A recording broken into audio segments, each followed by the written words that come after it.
தமிழ் தேசிய எழுச்சி மாநாடுங்கிறது இன்று இது முழுக்க முழுக்க 2026 தேர்தலை முன்னிலைப்படுத்தி தான் இதை எடுக்கிறாங்க. இது வரைக்கும் அவங்களுக்கு தமிழ் தேசியத்தை பற்றி எந்த கவலையுமே இல்லை. சீமான் கூட ஏற்கனவே அவர் குற்றச்சாட்டு வச்சுருந்தார், தமிழ் தேசியமும் திராவிடமும் ஒன்றுன்னு இவர் பேசிகிட்டு இருக்கார் இப்போது. ஆனால் தமிழ் தேசியத்துக்கு நேர் எதிர் திராவிடம்னு எங்களுக்கு கற்றுக் கொடுத்ததே அண்ணன் திருமாவளவன் அவர்கள் தான். அப்படி இருக்கும்போது திடீர்னு அண்ணன் திருமாவளவன் அவர்களுக்கு இந்த 4.25 வருஷம் இல்லாத பற்று ஏன் இப்போ வந்துச்சுங்கிறது, அது இந்த காலகட்டத்தில் வந்திருக்குங்கிறது ஒரு கேள்விக்குறி தான் என்னை பொறுத்த வரைக்கும்.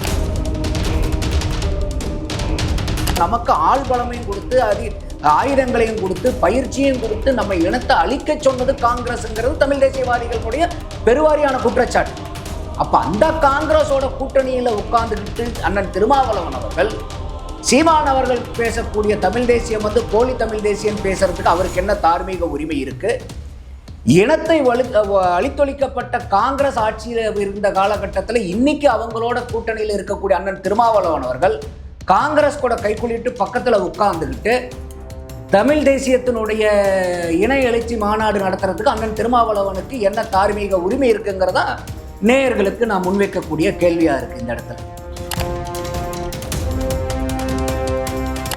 ஆனா சீமான் அவர்களுக்கு நாம் தமிழருக்கு வரக்கூடிய வாக்கு இந்த அளவுக்கு ரொம்ப கண்ணும் கருத்துமா விளக்கண்ணை கண்ணில் விட்டு பார்த்து ஓகே சீமானுக்கு போட்டா பரவாயில்லங்கிற வாக்காளர்கள் தான் இங்க வராங்க. அப்போ அந்த மாதிரி வாக்காளர்கள் தமிழ் தேசிய வாக்காளர்கள் இருக்கும்போது இன்னைக்கு அண்ணன் திருமாவளவன் அவர்கள் திடீர்னு 4.25 வருஷம் கழிச்சு எப்படி ஐயா உடனடியாக ஸ்டாலின் அவர்களுக்கு இப்போ தான் மக்கள் நலன்லாம் தெரிஞ்சு சில பல திட்டங்களெல்லாம் அறிவிப்புங்கிற பேரில் அறிவிச்சிட்டு இருக்காரோ, அந்த மாதிரி இன்னைக்கு தமிழ் தேசியவாதிகள் தமிழ் தேசியத்துக்காக ஒரு மாநாடு நடத்தின உடனே இந்த தமிழ் தேசியவாதிகள்லாம் உடனே அங்கே போயிடுவாங்க நீங்கள் நினைக்கிறீங்க? வாக்கில் ஒரு போட்டி உணர்ச்சி, போட்டி மனப்பான்மை இருக்கும். என்னடா எங்கிட்ட இருந்து வாக்கு வங்கி பறிக்கிறாங்களே. இளைஞர்கள் மத்தியில் நாம் தமிழர் கட்சியும் அந்த போட்டியில் இருக்குது. அவங்களும் பெருவாரியாக அந்த சமூக மக்களை கவர்ந்தெழுக்கிறாங்க. மைனாரிட்டியினுடைய வாக்கு வங்கியும் சீமான் அவர்களும் ஒவ்வொரு மதத்திலையும் போயிட்டு அதையும் மீறி நீங்கள் மதத்தை விட்டு வெளியே வரணும், நீங்கள் மதத்துக்காக மட்டும் நீங்கள் சொல்கிறத ஓட்டு போடக்கூடாதுன்னு அந்த சிங்கத்தை அதனுடைய புகையிலே போய் சந்திக்கிற மாதிரி அவங்களுடைய மீட்டிங்கே போய் அந்த சமூகத்தினுடைய அந்த மதத்தினுடைய மீட்டிங்கே போயிட்டு அவங்களுக்கு ஒரு விழிப்புணர்வை ஏற்படுத்துகிற மாதிரி ஏற்படுத்தி நீங்கள் அதெல்லாம் பார்த்து ஓட்டு போடாமல் நம்ம மக்கள் நலனுக்காகவும் நம்மளுடைய மாநில நலனுக்காகவும் நீங்கள் வாக்களிக்கணும், நீங்கள்லாம் போட்டால் தானே பரவாயில்ல அப்படின்னு சொல்லிட்டு அவர் சொல்கிறார். அப்போ அந்த மாதிரி இருக்கும்போது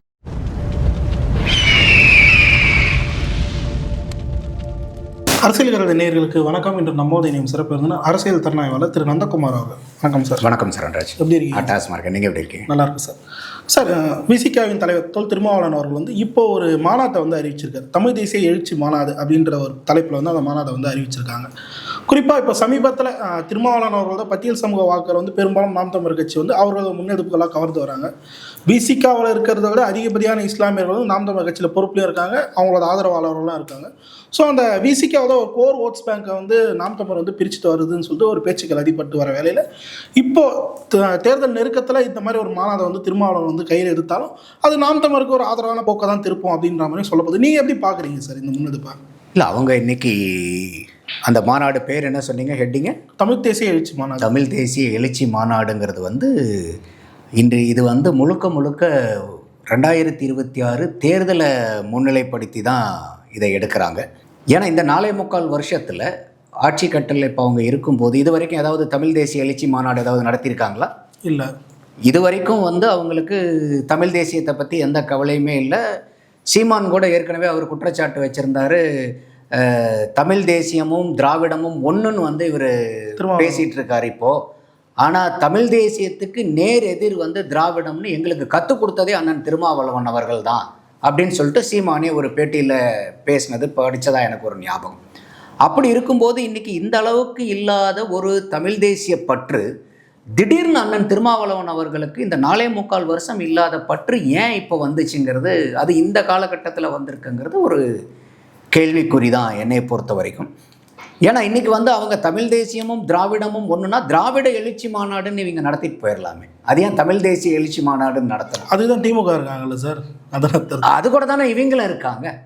இப்போ அண்ணன் கூட பார்த்தீங்கன்னாக்கா இப்போது சமீபமாக திராவிட கழகத்தினுடைய ஒரு மேடையில் அண்ணன் திருமாவளவன் அவர்கள் வந்து தமிழ் தேசியம்னா இப்போ என்னங்கிறத பேசிட்டு சீமானை வந்து அவர் பேசக்கூடிய தமிழ் தேசியம் வந்து போலி தமிழ் தேசியம்ங்கிறாரு. அந்த வீடியோவை நான் ப்ளே பண்ணுறேன். பிஜேபியை எதிர்க்காமல், இந்திய தேசியத்தை எதிர்க்காமல், மோடியை எதிர்க்காமல் ஒருவன் தமிழ் தேசியம் பேசுகிறான் என்றால் அது போலி தமிழ் தேசியம். அதாவது தமிழ் தேசியம்னா யாரை எதிர்க்கணும்? பிஜேபி எதிர்க்கணும், பிஜேபி எதிர்க்கணும், மோடியை எதிர்க்கணும், இந்திய தேசியத்தை எதிர்க்கணும். அதுதான் வந்து தமிழ் தேசியம். அப்படி இல்லைன்னா அது போலி தமிழ் தேசியம். என்னுடைய முதல் கேள்வி அண்ணன் திருமாவளவன் அவர்களுக்கு, இந்திய தேசியத்தை அவர் எதிர்க்கிறாரா? இல்லை. அப்போது இன்னைக்கு வெஸ்ட் பெங்காலுக்கு போயிடுங்க. வெஸ்ட் பெங்காலில் பிஜேபி எதிர்க்கிறாங்களா? மோடியை எதிர்க்கிறாங்களா? நிச்சயமா. அப்போ அவங்க வந்து தமிழ் தேசியவாதிகள்னு எடுத்துக்கலாமா? இல்லை, அவங்க மாநிலத்துக்கான ஒரு விஷயத்தை வந்து கம்யூனிஸ்டுகளை இன்னைக்கு கேரளாவில் எடுத்துக்கங்க. மோடி எதிர்க்கிறாங்களா? நிச்சயமா. பாரதிய ஜனதாவை எதிர்க்கிறாங்களா? அவங்கள தமிழ் தேசியவாதிகள்னு எடுத்துக்கலாமா? அப்போது இன்றைக்கி தமிழ் தேசியங்கிறது தமிழர்கள் நலன் சார்ந்து, தமிழர்கள் மண் சார்ந்த அரசியல் என்னவோ அதுதானே அந்த தமிழ் தேசியங்கிறது வந்து முன்வைக்கப்படும். அப்போ வந்து இன்றைக்கி இந்திய தேசியத்தை வந்து சீமானவர்கள் எதிர்த்தாலும் எனக்கு அதில் உடன்பாடு இல்லை. ஏன்னா நானும் வந்து ஒரு தேசியம், ஒரு இந்தியா வந்து ஒரு கட்டுக்கோப்பாக இருக்கணுங்கிறதுல எண்ணமுடையவன் நான். அப்போ அண்ணன் திருமாவளவன் இன்றைக்கி அவருடைய சொல்கிற பேச்சை கேட்டால் போலி தமிழ் தேசியம் அப்படின்னா இந்திய தேசியத்தை எதிர்க்கலைன்னா இப்போ வரப்போகிறது இந்த எழுச்சி மாநாட்டில் அண்ணன் திருமாவளவன் அவர்கள் நடத்த போகிறதுல இந்திய தேசியத்தை எதிர்த்து மாநாடு நடத்த போகிறாரா இவர்? அப்போது இது எந்த மாதிரி வந்து ஒரு தமிழ் தேசியத்துக்கு உண்டான குரல்? இன்னொன்று, சரி, நீங்கள் வந்து இன்னைக்கு 2001 அண்ணன் திருமாவளவன் அவர்கள் முதல் முறையாக எம்எல்ஏவானார். யாருடைய கூட்டணியில் ஆனார்? அவரு திமுக கூட்டணியில் இருந்தார். திமுக கூட்டணி பாஜக கூட்டணி. இந்த விளக்கத்தை தான் அண்ணன் சொல்லலாம். அதை தான் நான் சொல்கிறேன். அப்போ நாங்கள் திமுக கூட தான் கூட்டணி, ஆனால் திமுக தான் பாரதிய ஜனதா கூட்டணி. அப்போ நாங்கள் பாரதிய ஜனதா கூட கூட்டணி இல்லை. இதுதான் வந்து அண்ணன் திருமாவளவன் அவர்கள் ஏற்படுத்தக்கூடிய அரசியல் விழிப்புணர்வா மக்களுக்கு. அப்போ யாருக்கு தான் வேணா கூட்டணி இருக்கலாம், அவங்க யாருக்கு தான் வேணா. அப்போ இன்னைக்கு வந்து இப்போ அண்ணன் ஐயா எடப்பாடி பழனிசாமி அவர்கள் என்ன சொல்லலாம்? இல்லை, நாங்கள் கூட்டணி வந்து பாமக கூட தான், பாமக தான் இந்தியா கூட கூட்டணியில் இருக்குன்னா இதை பச்சை குழந்தைங்க பார்த்து சிரிக்காதா? நிச்சயமா. அப்போ இந்த மாதிரி பேசிக்கிட்டு இது என்ன மாதிரி வந்து ஒரு அரசியல் விழிப்புணர்வை ஏற்படுத்துறாருன்னு தெரில. ரைட்டு. அடுத்தது, இன்னைக்கு தமிழ் தேசியம்னா நீங்கள் பாரதிய ஜனதாவை எதிர்க்கணும், மோடியை எதிர்க்கணும்னா இன்னைக்கு ஸ்ரீலங்காவில் நம்மளுடைய தொப்புள் கொடி உறவுகளை ஆயிரக்கணக்கான லட்சக்கணக்கான பேரை கொன்று புதகுழியில் தள்ளுனது பாரதிய ஜனதா ஆட்சியா? இல்லை. மோடியினுடைய ஆட்சியா? இல்லை. யாருடைய ஆட்சியில்? காங்கிரஸ் ஆட்சி. அப்போ அந்த காங்கிரஸ் ஆட்சியிலே இன்னைக்கு யார் கூட்டணியில் இருக்கா? திமுகவும் விசிகாவும். அப்போ விசிகா இன்னைக்கு வந்து அவங்களோட இன்னைக்கு காங்கிரஸ் கூட அந்த இனப்படுகொலை செய்யப்பட்ட காலத்தில் இந்தியா. ஆனால் இப்போ என்ன குற்றச்சாட்டை வைக்கிறாங்கன்னா, இந்தியன் பீஸ் கீப்பிங் ஃபோர்ஸ் அனுப்பிச்சனால தான் வந்து பாரதத்தினுடைய உதவி இல்லாமல் அங்கே வந்து அவங்க அழித்தொழிக்கப்பட்டிருக்க முடியாது. அப்போ நமக்கு ஆள் பலமையும் கொடுத்து ஆயுதங்களையும் கொடுத்து பயிற்சியும் கொடுத்து நம்ம இனத்தை அழிக்க சொன்னது காங்கிரஸுங்கிறது தமிழ் தேசியவாதிகளுடைய பெருவாரியான குற்றச்சாட்டு. அப்போ அந்த காங்கிரஸோட கூட்டணியில் உட்கார்ந்துக்கிட்டு அண்ணன் திருமாவளவன் அவர்கள், சீமான் அவர்கள் பேசக்கூடிய தமிழ் தேசியம் வந்து போலி தமிழ் தேசியம் பேசுறதுக்கு அவருக்கு என்ன தார்மீக உரிமை இருக்கு? இனத்தை அழித்தொழிக்கப்பட்ட காங்கிரஸ் ஆட்சியில் இருந்த காலகட்டத்தில் இன்னைக்கு அவங்களோட கூட்டணியில் இருக்கக்கூடிய அண்ணன் திருமாவளவன் அவர்கள் காங்கிரஸ் கூட கைக்குள்ளிட்டு பக்கத்தில் உட்கார்ந்துக்கிட்டு தமிழ் தேசியத்தினுடைய இணை எழுச்சி மாநாடு நடத்துறதுக்கு அண்ணன் திருமாவளவனுக்கு என்ன தார்மீக உரிமை இருக்குங்கிறதா நேயர்களுக்கு நான் முன்வைக்கக்கூடிய கேள்வியாக இருக்குது இந்த இடத்துல.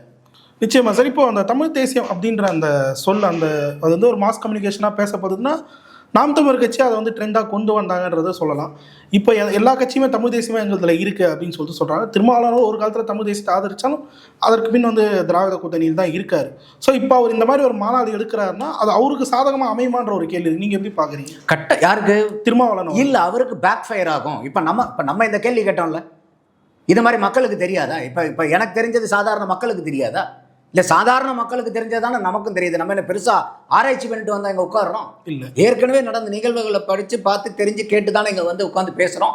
அப்போ அதே தானே இன்றைக்கி வந்து நமக்கு தெரிஞ்ச விஷயங்கள் வந்து அந்த மக்களுக்கும் தெரியும். இல்லை, எப்படி வந்து மக்கள் வந்து அதை ஆமாமா இவர் வந்து அண்ணன் திருமாவளவன் அவர்கள் வந்து இப்போ உடனே தமிழ் தேசியத்துக்கு மாநாடு நடத்துகிறாரு, அப்போ இவர் தான் உண்மையாலுமே தமிழ் தேசியவாதி, அப்போ தமிழ் தேசியத்தை யார் யாரெல்லாம் வந்து ஆதரிக்கிறாங்களோ அவங்க பூரா போய் அண்ணன் திருமாவளவன் அவர்கள்கிட்ட போய் ஓட்டு போட்டுன்னு ஒரு தமிழ் தேசியவாதி கிட்ட அந்த ஒரு சாதாரண அந்த சிந்தனை கீற்று வெளியே வருமா? அந்த மாதிரி நிச்சயமாக.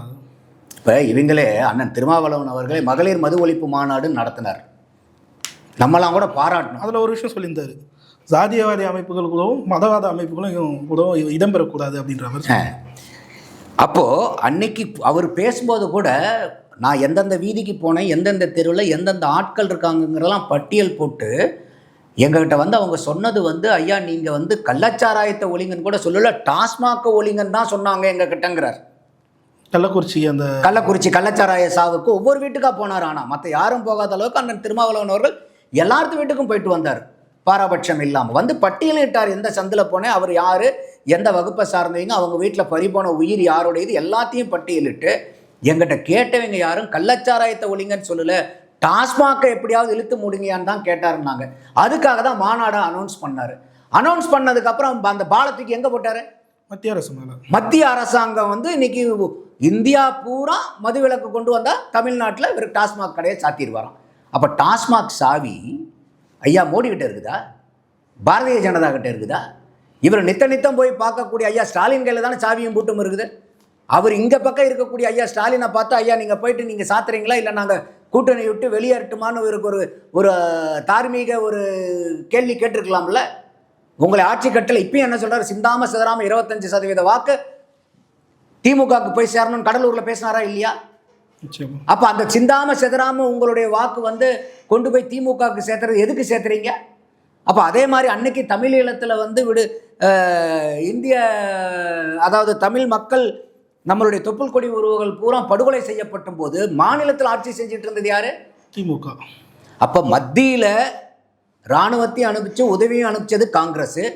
இங்கே இருக்கக்கூடிய மத்தியில் மாநிலத்தில் போய் 2 மணி நேரம் உண்ணாவிரதம், அவ்வளோ ஏசி உலகமே அது வரைக்கும் அந்த உண்ணாவிரதம் இந்த அளவுக்கு ஒரு கம்ஃபர்டபுளாக லக்ஸூரியஸாக உண்ணாவிரதம் இருக்க முடியுமான்னு அன்னைக்கு தான் வந்து திமுக வந்து உலகத்துக்கே காமிச்சது எப்படி உண்ணாவிரதம் இருக்கணும்னு. தலைக்கு மேலே ஒன்று காலுக்கு எல்லாமே அந்த அளவுக்கு எவ்வளோ சிறப்பான ஒரு உண்ணாவிரதம். அப்போது அண்ணன் திருமாவளவன் இன்னைக்கு யாரு கூட லெஃப்டில் காங்கிரஸ், ரைட்டில் திமுக, நடுவில் இவர் உட்கார்ந்து இருக்கும்போது இவர் வந்து பாரதிய ஜனதாவை எதிர்க்கிறது, ஐயா மோடியை எதிர்க்கிறது, இந்திய தேசியத்தை எதிர்க்கிறது தான் வந்து தமிழ் தேசியம்னா இது பச்சை குழந்தை பார்த்து சிரிக்காதா? நிச்சயமா அப்படிதான் நான் பார்க்குறது. அப்போ உடனே மாநாடு. அப்போ எதுக்காக சொல்ல வந்தேன்னா, இந்த மதுவிலக்கு மாநாடு வந்து நடத்துறாருங்கும் போது எல்லாருமே பெருமைப்பட்டோம். பரவாயில்ல, நான் ரொம்ப பெருமைப்பட்டேன். அனௌன்ஸ் பண்ணுறப்பன்னு சொல்லுவோம். அனௌன்ஸ் பண்ணும்போது ஆமாம், அனௌன்ஸ் பண்ணும்போது பரவாயில்ல, இவர் வந்து திமுக கூட்டணியில் இருந்தாலும் ரொம்ப வந்து ஒரு நியாய தர்மத்தோடு நடந்துக்கிறாரு, போய் இந்த அளவுக்கு நடத்துகிறாருங்கும் போது வலது பக்கம் இடது பக்கம் யார் உட்கார்ந்துருந்தா? திமுகவோட முக்கிய உறுப்பினர்கள். ஒரு பக்கம் வந்து ஆர்எஸ் பாரதி, இன்னொரு பக்கம் வந்து டிகேஎஸ் இளங்கோவன். முடிஞ்சு போச்சு. அப்படி தான் இந்த மாநாடும் வந்து புஷன் போகும். அவருக்கு ஏன் இந்த தேவை வருதுன்ற ஒரு கேள்வி இருக்குது. இவ்வளோ நாட்களாக இல்லாமல் எலெக்ஷன் நெருங்கும்போது வித்தியாசமாக தமிழ் தேசிய மாநாடுன்னு ஏன் எடுக்கிறாரு? இருப்பை காமிக்கணும் இல்லையா?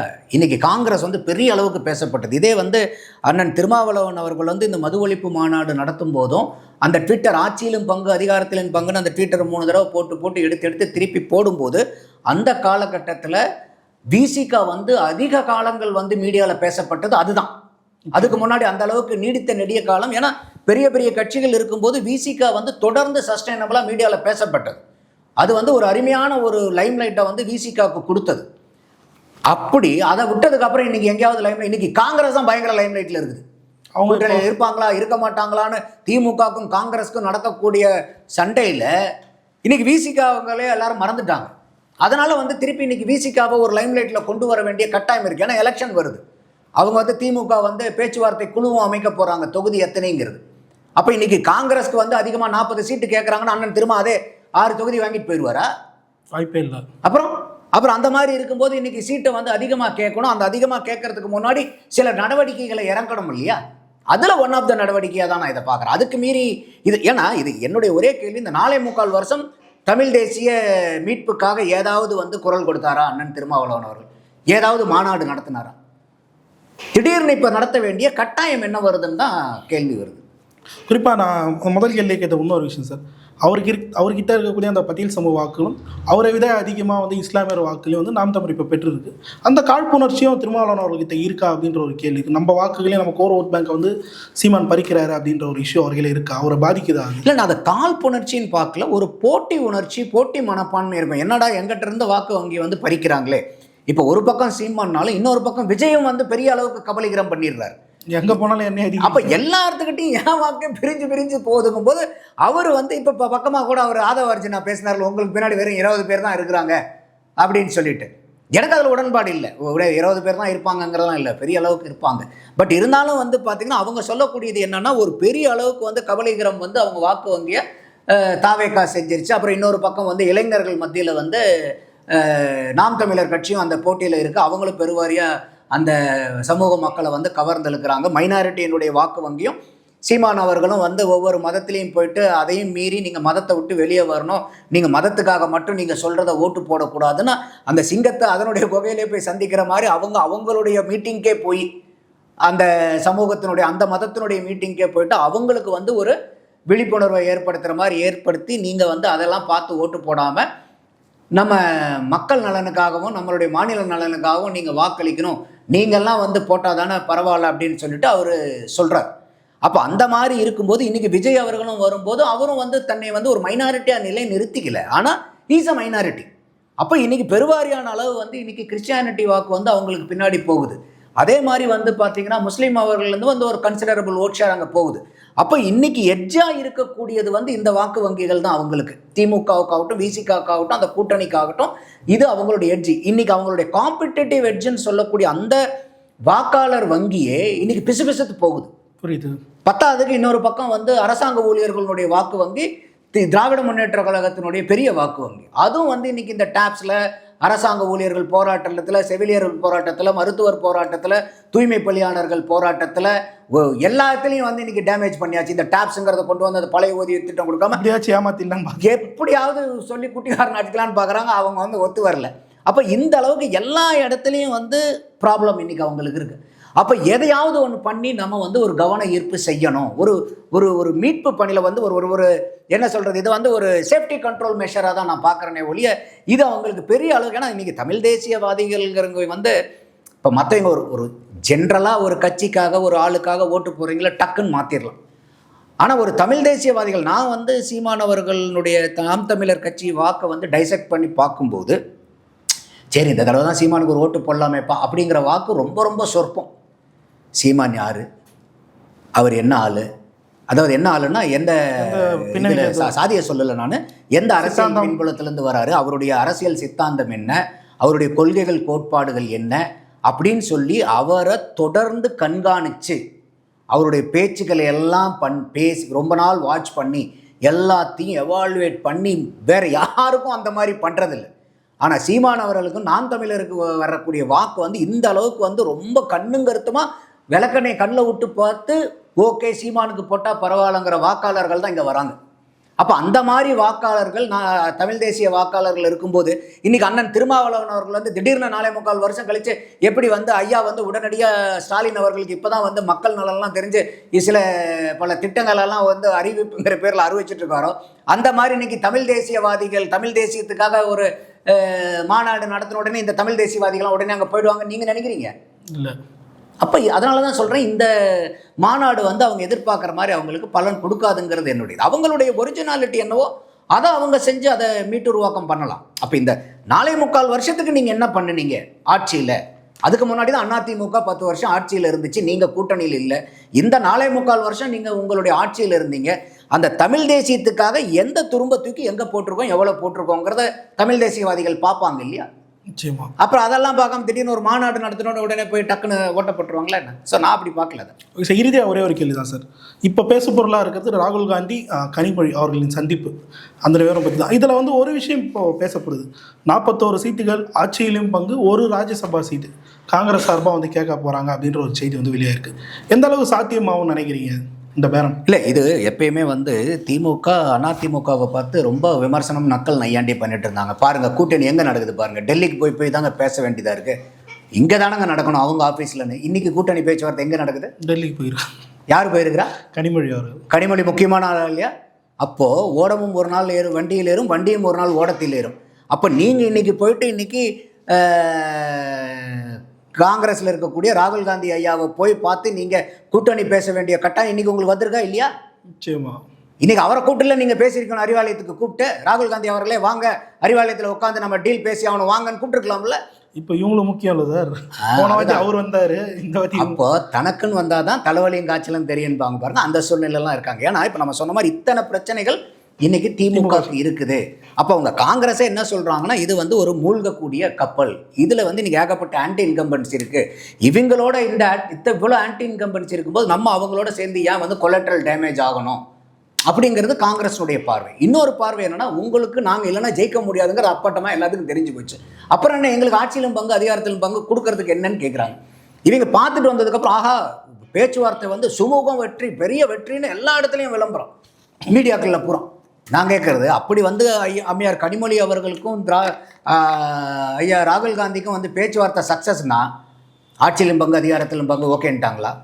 இல்லை அவங்க கேட்ட மாதிரி 40 எம்எல்ஏ சீட்டு, 3 மந்திரி சீட்டு, ஒரு ராஜ்யசபா சீட்டுக்கு ஒத்துக்கிட்டாங்களா?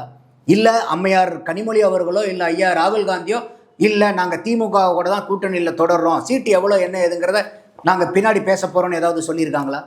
இன்றைக்கும் காங்கிரஸ் என்ன சொல்லுது, எங்களுக்கு நாங்கள் கேட்குறத கொடுக்கலன்னா நீங்கள் எதிர்கட்சியாக கூட திமுக உட்கார முடியாதுன்னு தான் காங்கிரஸ் பேசிக்கிட்டு இருக்கு. அப்போ இன்னைக்கு கனிமொழி அம்மையார் அவர்கள் வந்து போய் ராகுல் காந்தி அவர்களை சந்தித்தது வந்து இவங்களுக்கு சுமூகமான பேச்சுவார்த்தை முடியல. ஏன்னா இப்போ நீங்கள் நல்லா யோசிச்சு பாருங்கள், இன்றைக்கி வந்து ஆட்சியிலும் பங்கு அதிகாரத்திலும் பங்குங்கிறத கொடுக்க மாட்டாங்க. ஏன்னா அதை எலெக்ஷனுக்கு முன்னாடியே சொன்னால் அது திமுக கூட்டணிக்கு பெருத்த மைனஸ் பாயிண்ட்டாக மாறிடும். ரைட்டு, அதை கூட ஒதுக்கி வச்சுட்டு சீட்டு இன்றைக்கி 40 சீட்டு அவங்க ஓகேன்னு இருப்பாங்களா? வாய்ப்பே இல்லை. அப்போ 40 சீட்டு ஓகே கொடுக்குறோங்க, இல்லை 3 மந்திரி சபை தான் அது ஓகே, ஆட்சியில் பங்கு வேண்டாம், இப்போ 40 சீட்டுக்கு வந்து ஓகேன்னு சொல்லியிருப்பாங்கன்னு நினைக்கிறீங்களா? அப்போ 40 சீட்டுக்கு ஓகே சொல்லிட்டாங்க, சுமூகமாக முடிஞ்சு. அப்போ இதுக்கும் ஒத்துக்கலன்னா எப்படி பேச்சுவார்த்தை சுமூகமாக முடிஞ்சுது? சரி, சுமூகமாக முடிஞ்சுது, 40 ஒத்துக்கிட்டாங்கன்னு வச்சுக்கங்க, அண்ணன் திருமாவளவன் அவர்கள் சும்மா இருப்பாரா? 25 இருக்கக்கூடியதுக்கு நீங்கள் 40 கொடுத்தீங்கன்னா அண்ணன் திருமாவளவன் அவர்களுக்கு எவ்வளோ கொடுக்கணும்? 15-16 கிட்ட கொடுக்கணும்ல. ஐயா அரசியல் ஞானி ஒருத்தர் இருக்கார் இல்லையா, டார்ச் லைட்டுக்கு இப்போ பேட்டரியெல்லாம் போட்டு ரெடி பண்ணி வச்சிருக்காருல்ல, கமலஹாசன் ஐயா அவர்கள் அரசியல் ஞானி, உலக அரசியல் ஞானி. அவர் இன்னைக்கு வந்து எனக்கு 12 சீட்டு வேணும்னு சொல்லிட்டு பட்டியல் கொடுத்துருக்காரு. அவருக்கு எவ்வளோ கொடுக்க போறீங்க? 12 சீட்டுக்கு வந்து எங்களுக்கு இது சீட்டு வேணும்னு கொடுத்துருக்காரு. வேட்பாளர் இருப்பாங்க சார், 12 அது அவருக்கு தான் தெரியும். அப்போ அவர் அதுக்கு எவ்வளோ கொடுக்க போறீங்க? கம்யூனிஸ்டுகள் சரித்திரத்திலே நாங்கள் 6 சீட்டுக்கு நாங்கள் ஒத்து வந்ததே இல்லைன்னு போன எலெக்ஷன்லேருந்து புலம்பிட்டு இருக்காங்க கம்யூனிஸ்டுகள். அவங்களுக்கு நீங்கள் எவ்வளோ கொடுக்க போறீங்க? எப்படியாவது இந்த தேர்தலையாவது நாங்கள் வந்து அங்கீகரிக்கப்பட்ட கட்சி ஆகணும்னு சொல்லிட்டு இப்போ நடைபயணம் போயிட்டு இருக்காரு இல்லையா ஐயா வைகோ அவர்கள். குறுக்கும் மறுக்கும் அவர் தான் தமிழ்நாட்டில் நடந்ததே, இன்னுமா நடந்துட்டு இருக்காரு. அவருக்கு நீங்கள் எவ்வளோ கொடுக்க போறீங்க? அண்ணன் வேல்முருகன் அவர்களுக்கு நீங்கள் எவ்வளோ கொடுக்க போறீங்க? கொங்கு நாடு பேரவைக்கு எவ்வளோ கொடுக்க போறீங்க? அப்போ நீங்கள் காங்கிரஸ்க்கு 40 சீட்டு மட்டும் கொடுத்துட்டா கம்மன் விட்டுருவாங்களா மற்ற கட்சியெல்லாம்? அப்போ இன்னொரு அம்மையார் பிரேமலதா அவர்கள் கூட வேற நீங்கள் பேசிக்கிட்டு இருக்கீங்க. அவங்க வேற 20 சீட்டுக்கு கொடுத்தாதான் நாங்கள் வருவோம், 20 சீட்டு எந்த கட்சியில் கொடுக்குறாங்களோ அந்த கட்சிக்கு போகன்றாங்க. ராஜ்யசபா அதுல தான் ஒரு மீம்ஸ் பார்த்தேன், ஓ 20 சீட்டா, அப்போ திமுக கிட்ட 10 வாங்குங்க, அண்ணா திமுக கிட்ட 10 வாங்க அப்படின்னு ஒரு மீம்ஸ் வருது. அது எந்த அளவுக்கு வந்து இங்கே வந்து ஒரு நகைச்சுவை உண்டாயிட்டு இருக்கு பாருங்க இன்னைக்கு தேர்தல் அரசியல் களத்தில். அப்போ இன்னைக்கு காங்கிரஸ்க்கு 40 சீட் கொடுத்தா திமுக வேற எத்தனை சீட்டு கொடுக்கும் மற்ற கட்சிகளுக்கு? திமுக எத்தனை சீட்டில் நிற்கும்? 117 கம்மியாக தான் நிற்கணும். அப்போ அப்படி நின்னீங்கன்னா நீங்கள் வந்து என்ன 100% ஸ்ட்ரைக் ரேட் அடிச்சிருவீங்களா? 70% தான் உங்கள் ஸ்ட்ரைக் ரேட்டு. அப்போ உங்களுக்கு தனிப்பட்ட முறையில் மெஜாரிட்டி வரலன்னா 100% கூட்டணி ஆட்சி, அது எந்த கட்சியாக இருந்தாலும் சரி. என்னுடைய பார்வையில் 2026 எந்த ஒரு கட்சியும் தனிப்பட்ட மெஜாரிட்டியில் வர, அதிமுக தனிப்பட்ட மெஜாரிட்டியில் வரலனாலும் சரி, திமுக தனிப்பட்ட முறையில் மெஜாரிட்டியாக வரலனாலும் கூட்டணி ஆட்சி தான் தமிழகத்தில் 2026 அமையும். அப்போது அவங்களுடைய முனைப்பே என்னன்னா, திமுகனுடைய முனைப்பே தனிப்பட்ட மெஜாரிட்டி வாங்குங்கிறதுலாம் அவங்க போட்டி போடுவாங்க. அப்புறம் எப்படி வந்து இவங்களுக்கு 40 சீட் அவங்க கொடுப்பாங்க? எப்படி வந்து அப்போ இந்த பேச்சுவார்த்தை வந்து சுமூகமாக முடிஞ்சு போச்சுன்னு அத்தனை செய்திகள் வருது. அவங்க திராவிட முன்னேற்ற கழகத்துக்கு ஆதரவாக பேசக்கூடிய ஆட்கள்லாம் இதெல்லாம் ஒன்றுமே பிரச்சனை, எல்லாம் சுமூகமாக முடிஞ்சு போச்சு அப்படின்றாங்க. அப்போ இதில் ஏகப்பட்ட புகைச்சல் இருக்குது இங்கே. அப்போ அந்த புகை வந்து நெருப்பை எங்கேயாவது மறைச்சிருமா? புகை வாய்ப்பே இல்லை. நெருப்பு அங்கே எரிஞ்சுக்கிட்டு தான் இருக்குது. ஒன்றும் இது மாதிரி மக்களுக்கு தெரியாதா? இப்போ எனக்கு தெரிஞ்சது சாதாரண மக்களுக்கு தெரியாதா? இல்லை சாதாரண மக்களுக்கு தெரிஞ்சதானே நமக்கும் தெரியுது. நம்ம என்ன பெருசாக ஆராய்ச்சி பண்ணிட்டு வந்தால் இங்கே உட்காடுறோம்? இல்லை, ஏற்கனவே நடந்த நிகழ்வுகளை படித்து பார்த்து தெரிஞ்சு கேட்டு தானே இங்கே வந்து உட்காந்து பேசுகிறோம். அப்போ அதே தானே இன்னைக்கு வந்து நமக்கு தெரிஞ்ச விஷயங்கள் வந்து அந்த மக்களுக்கும் தெரியும் இல்லை சார். பல்வேறு தெளிவாக சார். நன்றி சார். நன்றி.